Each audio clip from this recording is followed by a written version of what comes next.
Rebonjour. Je prends goût aux vidéos, j'en fais une par jour, mais je n'arrête pas des sujets pour en faire des milliers non plus. Donc toujours sur le même genre de sujet, le Genesis, je vais aujourd'hui essayer de vous faire une U-Week en direct, devant vos yeux ébahis ou critiques, peu importe. Et en plus je vais la faire à la route, je vais la faire sur un Naga T2. L'idéal aurait été de jarter ce petit plot qui sert à insérer un fil résistif quand on fait un montage en fibre, et de faire un trou à la place pour faire passer la mèche de là à là. Moi je vais pas le faire, je vais carrément la faire passer de là à là en contournant le pot plus, en le collant dessus, vraiment à la barbare une fois de plus. Donc pour ce faire, j'ai fait selon les conseils de Euked et Naïm du forum, merci à eux, un petit découpage dans une feuille de mèche. Est-ce qu'on la voit bien blanc sur blanc? J'espère que oui. Donc je l'ai fait un peu au jugé. En gros elle fait, j'ai une petite règle ici, c'est génial. Donc là c'était tout simplement le coin de la feuille A4 ou A3. La feuille était comme ça. Donc on coupe pour rouler ensuite dans le sens du coin de la feuille vers le milieu. Donc là c'était le coin.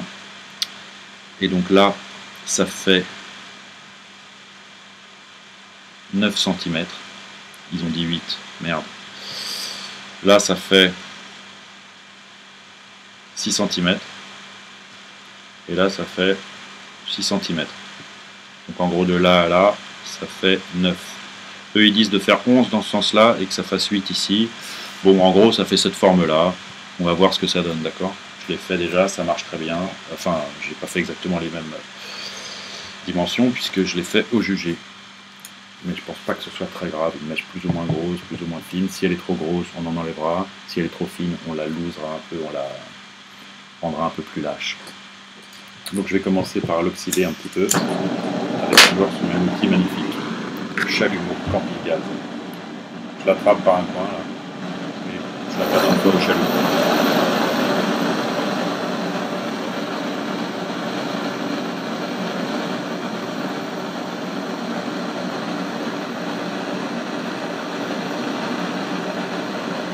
Un coup dans un sens.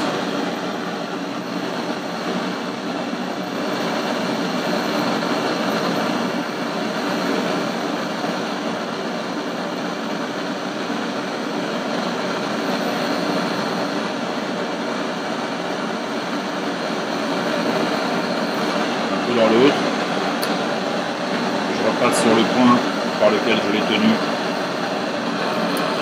afin qu'elle glisse un peu partout.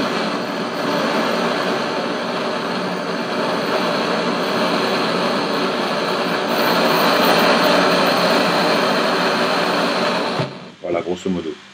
Là, sur ce montage, il est quand même utile qu'elle soit à peu près bien oxydée, la feuille de mèche, parce qu'elle va toucher le plot positif, elle va toucher un peu partout.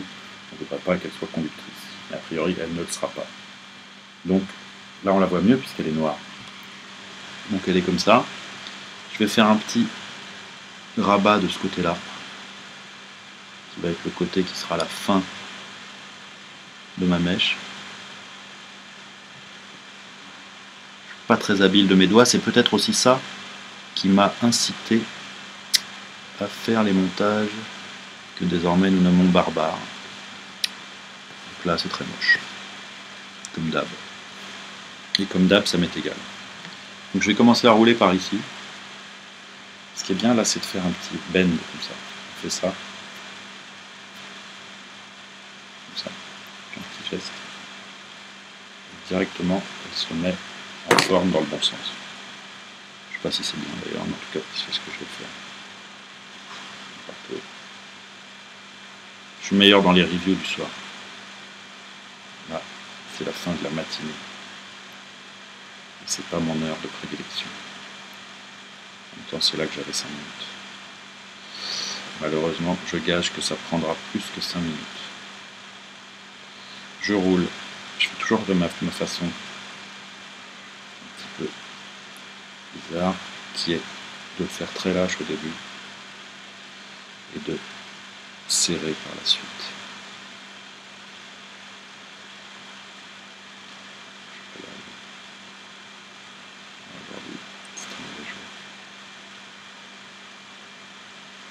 Ok, elle a commencé à être un peu roulée. Je recommence. Je repars du bout. Les puristes vont crier, hein, évidemment. Ce que vous voulez, c'est comme ça.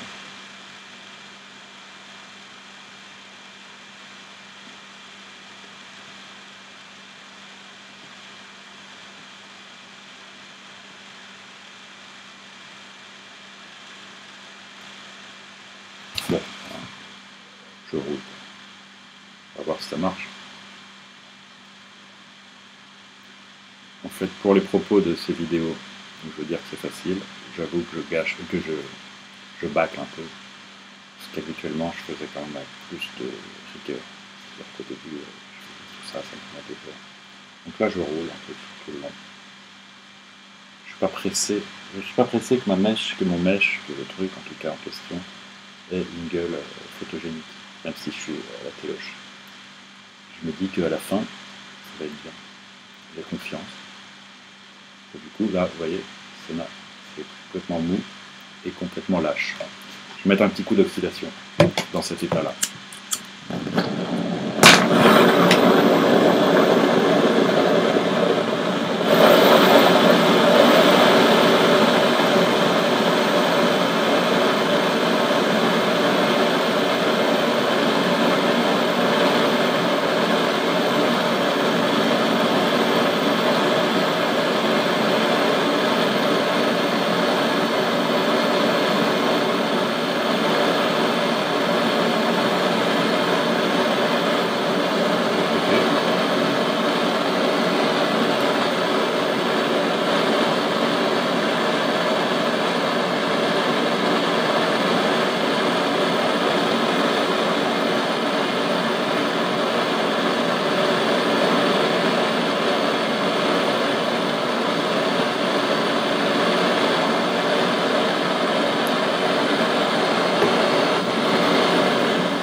Et là, qu'est-ce qu'on fait? On roule. On roule en serrant. En serrant bien tous les endroits. Donc là, comme elle est grande, je la prends comme ça. Vous la prenez comme vous voulez. Une longue mèche qui va venir se gorger de liquide. Qui va nous apporter plein de vapeur, espérons, de saveur, espérons. Tout l'ensemble. Il fait très beau. Regardez, vous voyez par là, c'est la fenêtre.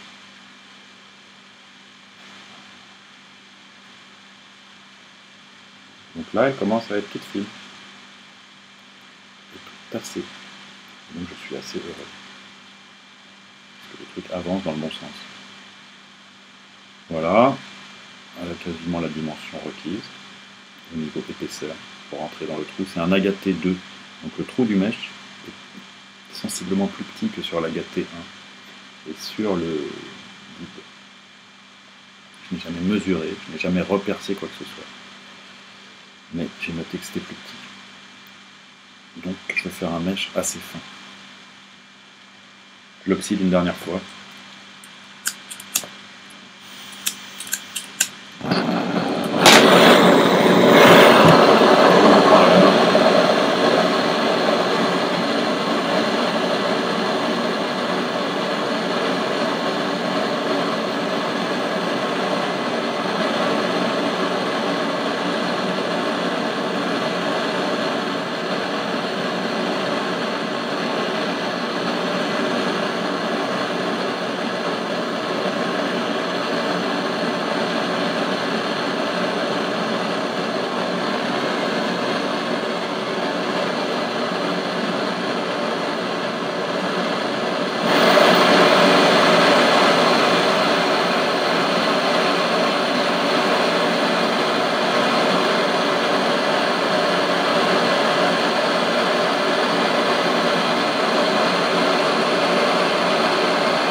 Là, selon mon humble expérience, ça suffit au niveau oxydation.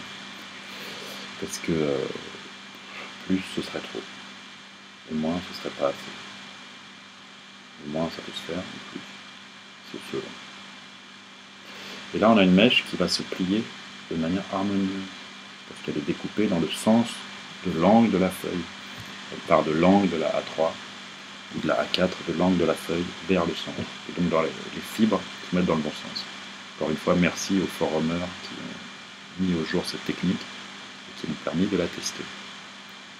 Donc là, est-ce que ça rentre dans le trou? Mais oui. Est-ce que ça rentre dans le trou? Mais parfaitement, mais merci. Donc je vais couper les bouts pour la rendre un peu plus jolie. Souci esthétique.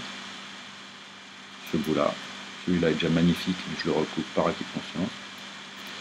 Et on va voir la tronche que ça a dans la gamme. Donc un côté rentrera dans le trou de mèche, designé à cet effet, et l'autre rentrera dans le trou de remplissage. Merde. C'est comme ça que ça va se passer. Je fais rentrer, elle est peut-être un peu grosse. Elle est peut-être un peu grosse. Je suis désolé, ça rame. Je vais la rouler encore un peu plus serrée. Surtout sur les bords. Parce qu'en haut, on a envie qu'elle soit grosse pour qu'elle se gorge bien de liquide.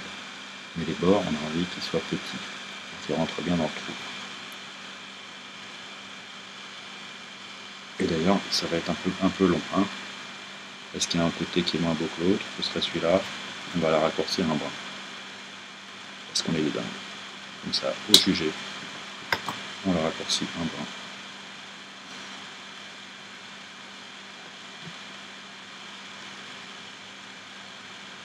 Ça aurait été mieux de rouler dans le bon sens. C'est-à-dire comme ça. Pour la serrer. Parce que si on roule dans l'autre sens, ça la desserre automatiquement.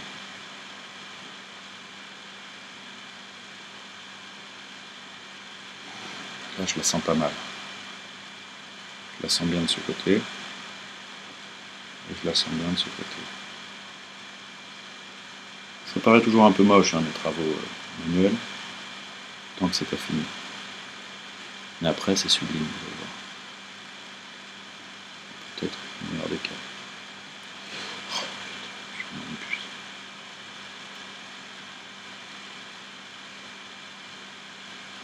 De ce côté-là, il y a un filetage, donc évidemment, ça rentre moins facilement. On va commencer par lui, du coup. Hop.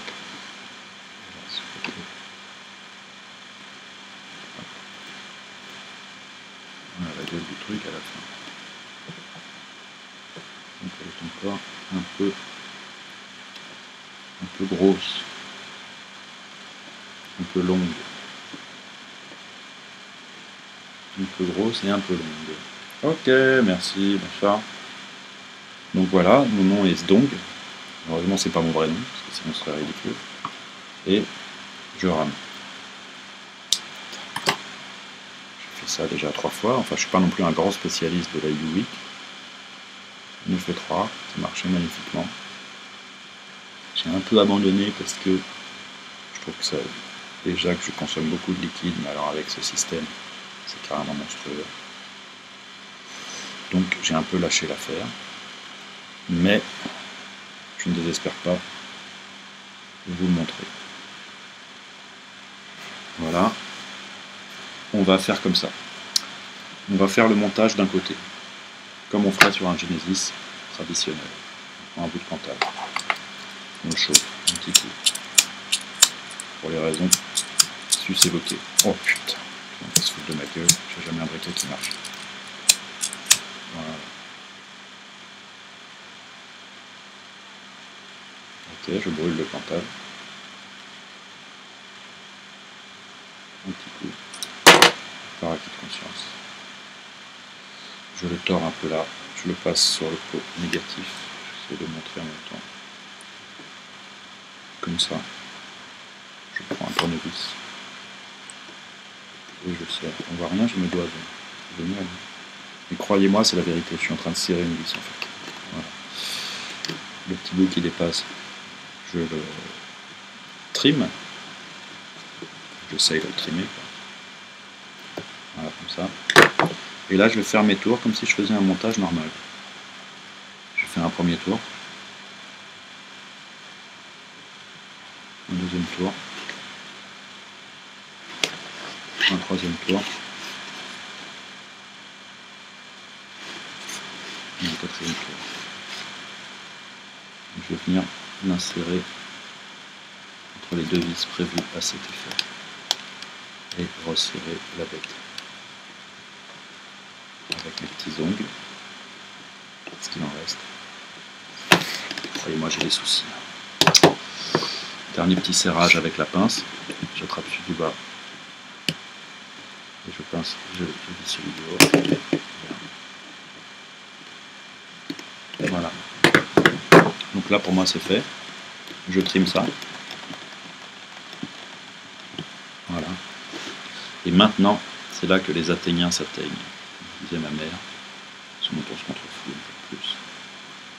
Je vais introduire ce côté-là, là-dedans. Et voilà, moi j'ai terminé. Une U-Week. Peut-être pas parfaite, comme le titre du topic dédié. Je pose l'aspire contre le plateau. Loin d'être parfaite, parce qu'en fait elle part complètement en vrille là-haut. Mais c'est pas ça qui va nous rebuter, nous autres. Hein. Vous savez, on fait partie d'une secte tout à fait spéciale qui dit nous ne prenons pas la tête. J'appuie sur mon truc. Ah merde, c'est quelque chose là, c'est pas grave. 1,72 ohms. J'ai envie de dire youpi, hein. J'ai envie de me réjouir. Donc c'est ça que je vais faire. Ensuite, je vais prendre une petite Fiolax de Blend 4, Alien Visions. Il y en a tout beaucoup dedans. Et je vais l'introduire entre le mèche et dans le trou. Et je vais presser de toute mes forces. Putain, il n'y en a plus assez dedans. Merde. Ne bougez pas, j'arrive. Bon, j'ai fait un cut parce que je retrouve plus ma fiole de Blend 4 et en fait, ça se trouve, je me dis que j'en ai plus.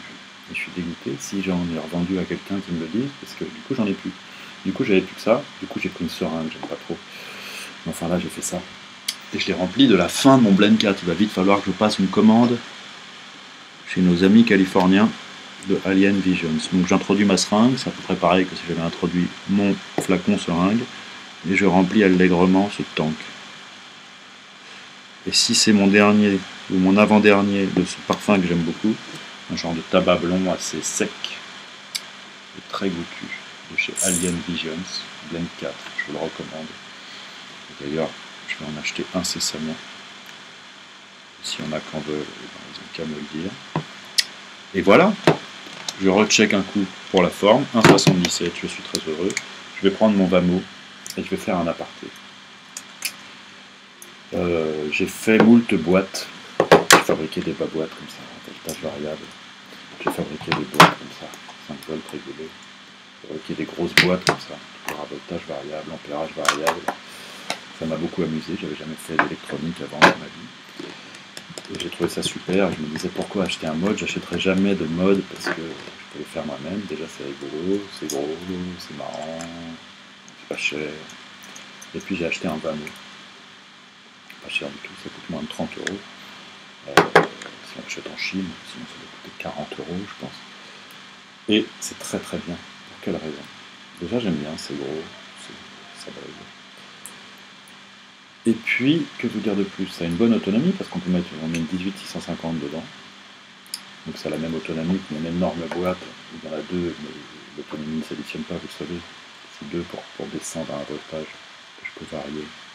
C'est très passionnant. En tout cas, l'intérêt du Vamo, c'est que non seulement on peut voir combien il reste de batterie, en l'occurrence il me reste 3,9, on peut voir la résistance de l'atomiseur, 1,4 divisé 1,7, donc on voit une résistance d'un atomiseur, mais surtout, ça nous permet de nous en foutre, on ne calcule plus P égale U2 sur R. Avant, si j'avais une résistance de 1,4 ohm et que je voulais 10 watts, il fallait que j'envoie la racine carrée de 14 en voltage, c'est-à-dire à peu près 3,8, c'est comme ça, volts. Il fallait que je réfléchisse, et si ma résistance bougeait, et ben il fallait que je change mon voltage. Et là, on raisonne juste en puissance. On envoie 7 watts, par exemple, là, pour roder un peu cette U-Week. Et il nous envoie 7 watts. Il calcule lui-même la résistance, et il envoie le voltage approprié. Donc c'est très très pratique. C'est génial. Donc là, on le rôde un peu. qui rougit. On est très content. Parce qu'on avait décidé qu'on s'en foutait complètement. On bouge un peu la mèche comme ça, parce que d'autant que là, la résistance bouge pas mal. Là, on voit qu'elle rougit, cette spirale. On voit qu'elle rougit. C'est donc ce qu'on appelle, ce que d'aucuns appellent un point chaud. J'ai un point chaud. C'est comme dans la vidéo d'avant, et j'ai le même point chaud. Il faut remarquer que la vidéo d'avant, pour ceux qui suivent mes aventures avec passion, c'était lui. J'ai vidé un tank, je viens de le remplir, et ça marche du tonnerre. Alors que j'avais le même point chaud. C'est juste que là, quand je vais faire ça, c'est plus une bulle qui vont sortir, c'est une bulle là, une autre bulle. On peut regarder 2 fois plus de temps. J'avais dit que c'était très beau de regarder les bulles. Et bien là, ce coup-ci, il y a plus de bulles, parce qu'il y a plus de mèches qui va se gorger de liquide. Vous voyez ce que je veux dire? Et donc, 2 fois moins de raisons d'avoir des points chauds. 2 fois plus de raisons d'avoir de la vapeur abondante comme ça. Ce qui me rend très heureux, puisque c'est vraiment ce qu'on recherche. Donc, on va mettre le top 4, du T2, ou du T+, je ne sais pas. Je ne sais pas la différence. Il y en a un qui a un tank en Pyrex et l'autre en plastoc. Là, c'est en plastoc. Je ne sais pas si c'est le 2 ou plus. Et je ne vais pas rediracher toutes les phrases que je m'en fous, mais c'est pas une vérité. Je retilte un peu, j'ai une petite bulle qui arrive. Je suis très heureux. Je vais monter à 10 watts. Et je vais prendre une taf, on va voir.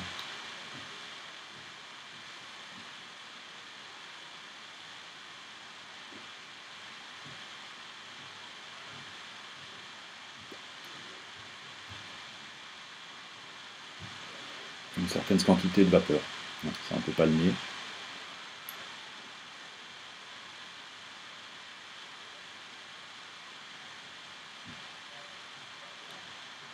Beaucoup de goût excellent. Qu'est-ce qu'on peut dire de plus? On peut essayer de faire un test comme ça, de voir quel genre de taf on pourrait prendre si on montait à 14 watts, comme ça juste en virtuel. Voilà ce qui se passe. Je mets sur le fond noir, je ne vais pas y avoir dire. Il se passe qu'il y a beaucoup de vapeur qui sort. Beaucoup, et longtemps. Hop, on arrive au cutter, on recommence. Il n'y a rien qui rougit, rien du tout. Même qui rosine ou quoi que ce soit. Juste de la vapeur. De la vapeur, de la vapeur et encore de la vapeur. Voilà la Uwick, faite très route. J'aurais pu m'appliquer un peu plus dans le roulage. En gros, le principe, le mèche trempe des 2 côtés dans le liquide. Et du coup se gorge non seulement par ici, mais par ici aussi. Et d'où accroissement de vapeur, enfin accroissement de durée d'imbibation du mèche, si ce terme existe, je ne pense pas.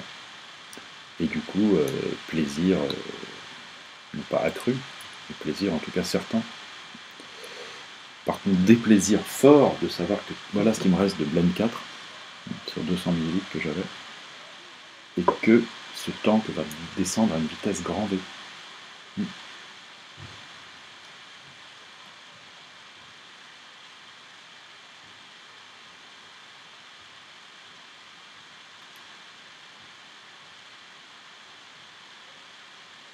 Pour la bonne et simple raison qu'elle se gorge 2 fois plus de liquide, et que voilà. Bon, est-ce que c'était passionnant? Je ne sais pas, je ne sais jamais. Je vais faire un montage des deux puisque j'ai fait un cut quand on n'avait plus mon liquide, et je vais voir combien de temps ça dure. Je vous remercie de votre attention.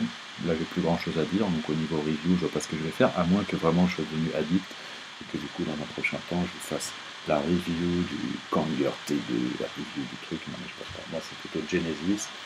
Si j'ai d'autres idées, je vous en ferai part. Si j'en ai pas d'autres, faites-moi part des vôtres. Et je vous la souhaite bien bonne. Au revoir.